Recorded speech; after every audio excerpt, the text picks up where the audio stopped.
தமிழக முதல்வர் அம்மா உணவகங்களின் செயல்பாடுகளை மேம்படுத்துவது குறித்து பிறப்பித்துள்ள உத்தரவின் முக்கிய சாராம்சம் பின்வருமாறு. முக்கிய உத்தரவுகள் மற்றும் நடவடிக்கைகள்.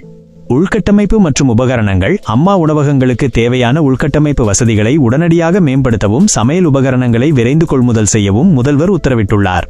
உணவின் தரம். சமீபகாலமாக உணவின் தரம் மற்றும் சுவை குறித்து எழுந்த புகார்களை தொடர்ந்து தங்கு தடையின்றி சுவையான மற்றும் தரமான உணவு வகைகளை பொதுமக்களுக்கு வழங்க ஆணையிடப்பட்டுள்ளது. நிதி ஒதுக்கீடு. இந்த மறுசீரமைப்பு பணிகள் மற்றும் பொருட்கள் கொள்முதலுக்கான செலவினங்களை சம்பந்தப்பட்ட மாநகராட்சிகள் மற்றும் நகராட்சிகளின் பொது நிதியிலிருந்து மேற்கொள்ள அறிவுறுத்தப்பட்டுள்ளது. தற்போதைய அம்மா உணவகங்களின் எண்ணிக்கை. நிர்வாக அமைப்பு. உணவகங்களின் எண்ணிக்கை.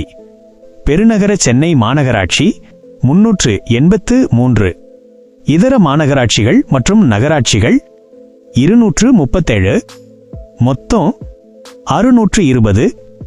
குறிப்பு: ஏழை எளிய மக்களின் பசியை போக்கும் நோக்கில் செயல்பட்டு வரும் அம்மா உணவகங்களை மறுசீரமைத்து அதன் தரத்தை உயர்த்த அரசுத்துறை செயலாளர்களுடன் கலந்தாலோசித்து இந்த அதிரடி நடவடிக்கை எடுக்கப்பட்டுள்ளது.